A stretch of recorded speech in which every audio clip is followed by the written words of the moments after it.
Hi అండి, welcome to MV food bites. ఈరోజు మన ఛానల్లో ప్రతి బైట్ తీయగా నోట్లో వెన్నలా కరిగిపోయేలా కోవాతో పనిలేని పాలకోవాని తలపించేలా బియ్యం పిండితో ఈజీ స్వీట్ రెసిపీని చూపించబోతున్నాను.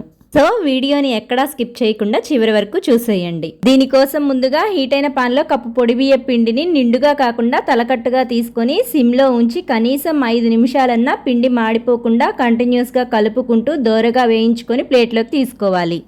ఇప్పుడు అదే పాన్ని ఓసారి కడిగి తీసుకొని కప్పు బియ్యం పిండికి 2 కప్పుల చిక్కటి పాలు పోసుకొని హై ఫ్లేమ్ మీద ఓ పొంగు వచ్చే వరకు కాచిన తర్వాత కప్పు పంచదార వేసి మీడియం ఫ్లేమ్లోకి అడ్జస్ట్ చేసుకొని పంచదార అంతా కరిగిపోయే వరకు కంటిన్యూస్గా కలిపిన తర్వాత ఇప్పుడు ఇందులోకి 1/2 కప్పు జీడిపప్పు పొడి, దీనితో పాటే 2 యాలకులు కూడా మిక్సీ పట్టి తీసుకోండి. ఈ పొడి అంతటిని పాలల్లో బాగా కలిసేలా కలిపిన తర్వాత 1/2 కప్పు ఎండు కొబ్బరి పొడి కూడా వేసి ఓసారి కలిపిన తర్వాత ఫ్లేమ్ ని ఖచ్చితంగా సిమ్ లోకి అడ్జస్ట్ చేసుకొని మనం ముందుగా వేయించి పెట్టుకున్న పొడి బియ్య పిండిని కొద్ది కొద్దిగా వేసుకుంటూ ఉండలనేది కట్టకుండా ఇలా బాగా మిక్స్ చేసుకుంటూ కలుపుకోవాలి.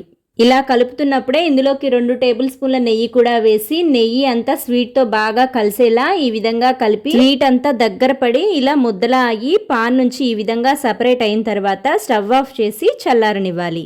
ఇప్పుడు చల్లారిన ఈ స్వీట్ మిశ్రమాన్ని మీకు ఏ షేప్లో కావాలంటే ఆ షేప్లో తయారు చేసుకొని ఎండు కొబ్బరి పొడిలో రోల్ చేసి మీకు నచ్చిన నట్స్తో గార్నిష్ చేసుకొని ఫ్రిడ్జ్లో స్టోర్ చేసుకుంటే 10 డేస్ వరకు ఫ్రెష్గా ఉంటాయి. అలాగే మన ఛానల్లో బిగినర్స్ కూడా భయపడకుండా చేసేలా గులాబ్ జామున్ రెసిపీని టిప్స్తో సహా వివరించానండి. ఇంట్రెస్ట్ ఉన్న వాళ్ళు డిస్క్రిప్షన్లో లింక్ ఇస్తాను, తప్పకుండా చూడండి. అలాగే ఈజీ స్వీట్ రెసిపీని కూడా ట్రై చేసి మీకు ఎలా వచ్చిందో కామెంట్ చేయండి. రెసిపీ నచ్చితే లైక్ చేసి మీ ఫ్రెండ్స్ అండ్ ఫ్యామిలీ మెంబర్స్కి షేర్ చేయండి. ఇలాంటి మరిన్ని సింపుల్ అండ్ క్విక్ రెసిపీస్ కోసం మన ఎంవి ఫుడ్ బైట్స్ ఛానల్ని సబ్స్క్రైబ్ చేసి ఫాలో అవ్వండి.